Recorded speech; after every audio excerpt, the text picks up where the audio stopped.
इस वीडियो को देखने वाले लगभग सभी ट्रेडर्स इन कैंडलस्टिक पैटर्न के बारे में जानते हैं और उनका इस्तेमाल करके ट्रेड में एंट्री भी करते हैं, लेकिन ज़्यादातर समय उनकी एंट्रीज फेल हो जाती है। जैसे कि इस चार्ट में मार्केट एक रेंज में ट्रेड करने के बाद उस रेंज को नीचे ब्रेक करता है, जहां चार्ट पर बेरिश एनगल्फिंग पैटर्न को देखकर आप जैसे ही शॉर्ट ट्रेड में एंट्री करते हैं, मार्केट तेजी से रिवर्स हो जाता है और आप यहां ट्रैप हो जाते हैं।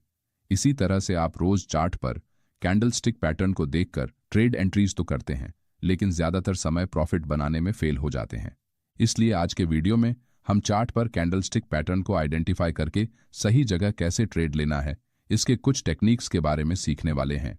चार्ट पर बन रही हर एक कैंडल आपको मुख्य रूप से 4 महत्वपूर्ण मूल्य बताती है, जिसमें कैंडल किस लेवल पर ओपन होने के बाद उस कैंडल ने कौन सा हाई या फिर लो लगाया है और सबसे आखिरी में उस कैंडल ने कहां पर क्लोजिंग की है। इन्हीं वैल्यूज के ऊपर कैंडल्स की साइज और उसकी मूवमेंट डिपेंड होती है। कैंडल की ओपनिंग और क्लोजिंग प्राइस में जितना ज्यादा अंतर होगा, कैंडल की साइज उतनी ही बड़ी या फिर छोटी होती है। अगर कैंडल ओपनिंग प्राइस से ऊपर जाकर क्लोज होती है तो इसका मतलब यहां बायर्स कंट्रोल में है, और अगर कैंडल की क्लोजिंग उसके ओपनिंग प्राइस के नीचे जाकर होती है तो यहां इस टाइम पीरियड में सेलर्स डोमिनेट कर रहे हैं। जैसे कि यहां इस 5 मिनट के बुलिश कैंडल ने अपने ओपनिंग प्राइस के ऊपर जाकर क्लोजिंग की है। इसका मतलब यहां बायर्स इन 5 मिनट के टाइम फ्रेम में अपना कंट्रोल बनाने में कामयाब हुए हैं। नेक्स्ट कैंडल भी नीचे ओपन होने के बाद फिर से ऊपर क्लोज होती है, लेकिन अगली कैंडल हायर लेवल पर ओपन होकर सीधे नीचे जाकर क्लोज हो जाती है। इसका मतलब यहां पहले 10 मिनट तक बायर्स का मार्केट पर कंट्रोल था, लेकिन अगले 5 मिनट में सेलर्स ने बायर्स को आउट परफॉर्म कर दिया है। तो क्या यहां सेलर पूरी तरह से बायर्स पर हावी हो चुके हैं? अगर आप सिर्फ आखिरी के 5 मिनट के कैंडल की बात करेंगे तो यहां सेलर्स बायर्स पर हावी है। अब आप में से बहुत से ट्रेडर कहेंगे, तो क्या अब हमें यहां शॉर्ट ट्रेड में एंट्री करनी चाहिए? इसका आंसर है नहीं, आपको यहां शॉर्ट ट्रेड में एंट्री नहीं करनी है, क्योंकि अगर आप इन तीनों कैंडल्स को मिलाकर एक 15 मिनट टाइम फ्रेम की कैंडल बनाकर देखेंगे तो यहां जिस प्राइस लेवल पर इस कैंडल की ओपनिंग हुई थी, कैंडल की क्लोजिंग लगभग उसी लेवल के पास हो गई है। इसका मतलब यहां ना तो बायर्स का कंट्रोल है और ना ही सेलर्स का, क्योंकि प्राइस जिस जगह पर ओपन हुई थी वहीं पर आकर क्लोज हो गई है। जैसे कि बैंक निफ्टी के 25 तारीख के इस 5 मिनट टाइम फ्रेम के चार्ट में प्राइस इस तरह से कंसोलिडेशन करने के बाद इस एरिया का लोअर लेवल्स पर ब्रेकडाउन करती है और चार्ट पर बेरिश एंगल्फिंग कैंडलस्टिक पैटर्न बनाती है। अब अगर इन लास्ट 2 कैंडल्स को आप देखेंगे तो यहां मार्केट में सेलर्स अपना कंट्रोल बनाने में कामयाब हो चुके हैं, जिसे देखकर बहुत से ट्रेडर यहां शॉर्ट ट्रेड में एंट्री करते हैं, जो कि मेरे हिसाब से एकदम गलत एंट्री सेटअप है। क्योंकि जब प्राइस पहली बार अपने पिछले सपोर्ट एरिया को ब्रेक करके लगभग इस लेवल तक नीचे आने के बाद रिवर्स हो जाती है तो ये एक फ्रेश स्विंग लो बन जाता है। इसका मतलब इस एरिया में अभी भी कुछ बायर्स है जो मार्केट को नीचे नहीं ले जाने देना चाहते। यानी कि अगर मार्केट को नीचे जाना है तो कम से कम इस लेवल के नीचे कैंडल की क्लोजिंग होना जरूरी है, लेकिन यहां रेड कैंडल की क्लोजिंग इस लेवल के अंदर हो जाती है। इसका मतलब यहां सेलर कंट्रोल बनाने में फेल हो चुके हैं, इसलिए हमें यहां इस लेवल के नीचे कैंडल के क्लोजिंग का इंतजार करना चाहिए। लेकिन अगली कैंडल नीचे जाने के बजाय ऊपर निकलती है और नेक्स्ट कैंडल से प्राइस जिस एरिया से रिजेक्शन लेकर नीचे गई थी उस लेवल के ऊपर जाकर इस कैंडल की क्लोजिंग हो जाती है। यानी कि यहां सेलर्स प्राइस को नीचे रखने में पूरी तरह से फेल हो चुके हैं, जिस कारण मार्केट ने यहां नीचे बायर्स की लिक्विडिटी को स्वीप करने के बाद हायर लेवल्स पर मौजूद लिक्विडिटी को ग्रैब कर लिया है। इस चार्ट पर लोअर एरिया में 55,000 की एक साइकोलॉजिकल लेवल भी मौजूद है, जो कि यहां एक सपोर्ट की तरह काम कर रही है। अब जब तक ये लेवल ब्रेक नहीं होगी तब तक फ्रेश सेलर्स यहां मार्केट में एग्रेसिव सेलिंग नहीं करेंगे।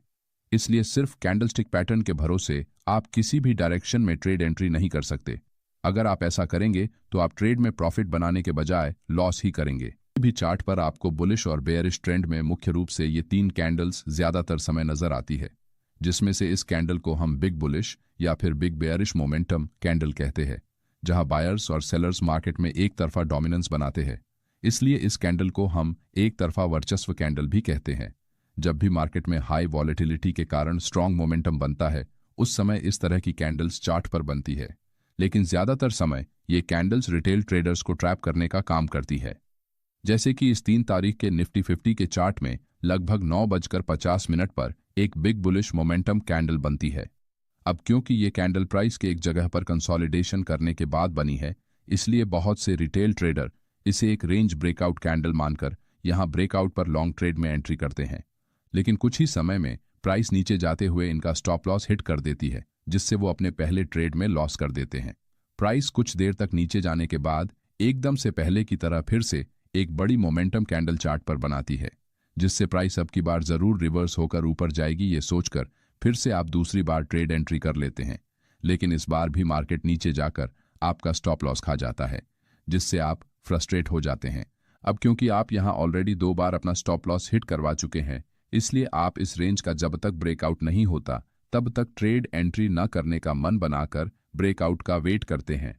कुछ देर बाद मार्केट आपकी एनालिसिस के अनुसार इस रेंज को ब्रेक करने के लिए वही बिग बुलिश मोमेंटम कैंडल बनाता है, और जैसे ही आप यहां लॉन्ग ट्रेड में एंट्री करते हैं, प्राइस तेजी से नीचे चली जाती है। अब सिर्फ इस एक कैंडल की वजह से आप एक ही दिन में 3 बार ट्रैप हो चुके हैं। बिग इंस्टीट्यूशनल ट्रेडर मार्केट में पैनिक क्रिएट करके रिटेल ट्रेडर के मन में फोमो बनाने के लिए इन कैंडल्स का इस्तेमाल करके उन्हें इमोशनली ब्लैकमेल करते हैं, जिससे वो ना चाहते हुए भी इन कैंडल्स को देखकर ट्रेड एंट्रीज करते हैं, जिससे चार्ट पर लिक्विडिटी जनरेट होने के कारण बिग इंस्टीट्यूशनल ट्रेडर को अपने ऑर्डर्स लगाने में आसानी होती है। इसलिए जब भी आपको चार्ट पर नॉर्मल कैंडल्स से बहुत बड़े आकार की कैंडल्स बनते हुए नजर आए, तो हो सके तो आपको इनसे दूर ही रहना है।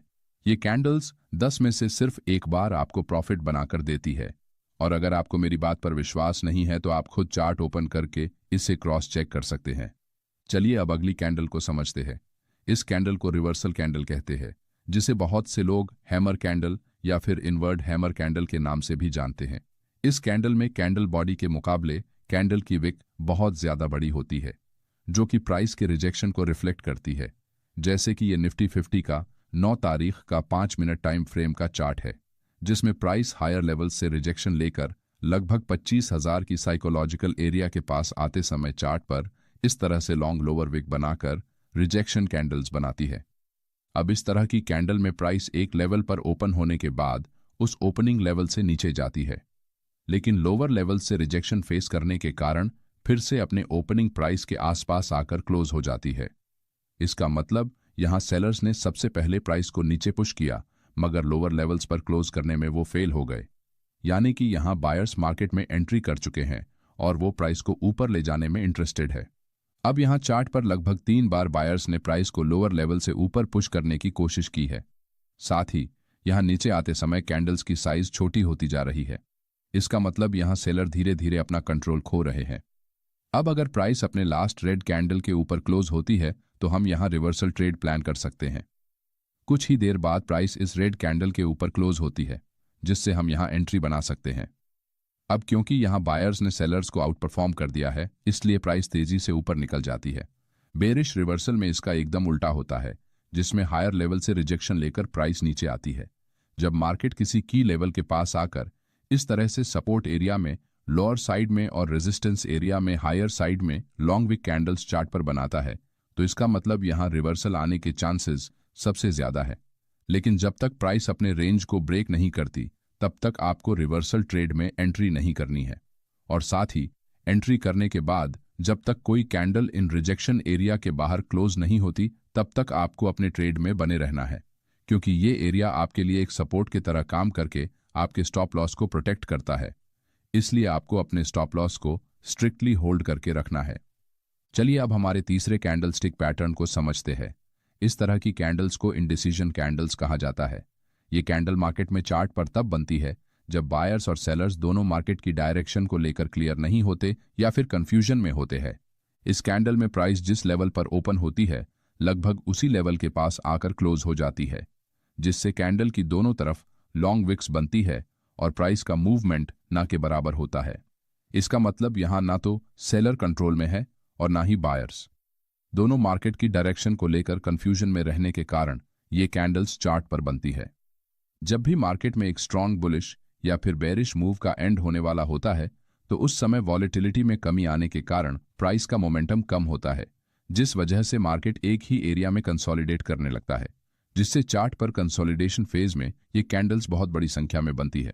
अगर चार्ट पर इस तरह से एक लॉन्ग लोअर विक के बाद उसके ऑपोजिट डायरेक्शन में इसी तरह से लॉन्ग अपर विक कैंडल बनती है, तो ये भी एक तरह से इंडिसीजन कैंडल की तरह काम करती है, क्योंकि यहाँ दोनों कैंडल्स के क्लोजिंग प्राइस और कैंडल के हाई एंड लो को अगर हम मार्क करते हैं, तो हमें यहाँ इंडिसीजन कैंडल चार्ट पर बनते हुए नजर आएगी।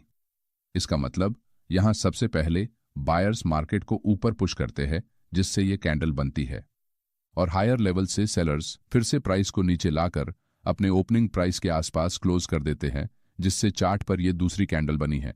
यानी कि यहाँ सेलर्स और बायर्स दोनों मार्केट कौन से डायरेक्शन में आगे बढ़ने वाला है इसे लेकर कंफ्यूजन में है। इसलिए जब तक इस एरिया का ब्रेकआउट होकर प्राइस इसके ऊपर या नीचे क्लोज नहीं होती, तब तक आपको यहाँ किसी भी डायरेक्शन में ट्रेड एंट्री करने से हमेशा बचना चाहिए। जब भी आप किसी चार्ट को देखते हैं तो यहाँ आपको प्राइस के मोमेंटम को समझने के लिए कैंडल की साइज का इस्तेमाल करना चाहिए। जैसे कि इस चार्ट में प्राइस नीचे आते समय इन दो लेवल के दौरान बड़ी कैंडल्स बनाकर बहुत तेजी से नीचे आई है, लेकिन कुछ समय बाद मोमेंटम में कमी आने के कारण कैंडल्स की साइज छोटी होने लगती है और साथ ही उनमें दोनों साइड में लॉन्ग विक बनती है। इसका मतलब यहाँ सेलर्स फ्रेश सेलिंग पोजीशन बनाने में कम इंटरेस्टेड है, जिस कारण यहाँ मार्केट के मोमेंटम में कमी आई है, जिससे अब यहाँ से मार्केट फिर से उसी मोमेंटम को कंटिन्यू करके नीचे जाने की संभावना कम हो जाती है। इसलिए जब तक प्राइस इस एरिया में कुछ समय कंसोलिडेट करके फिर से इस एरिया में फ्रेश सेलर्स एंट्री नहीं करते, तब तक यहाँ से मार्केट के नीचे जाने के चांसेस बहुत कम हैं। साथ ही यहाँ रिटेल ट्रेडर्स को ट्रैप करने के लिए फेक ब्रेकआउट्स बनने की संभावना सबसे अधिक होती है। इसलिए आपको चार्ट पर बन रहे कैंडल्स और कैंडलस्टिक पैटर्न्स को देखकर उसके पीछे की बायर्स और सेलर्स की साइकोलॉजी को समझना होगा, तभी आप मार्केट में ट्रैप होने से बच सकेंगे।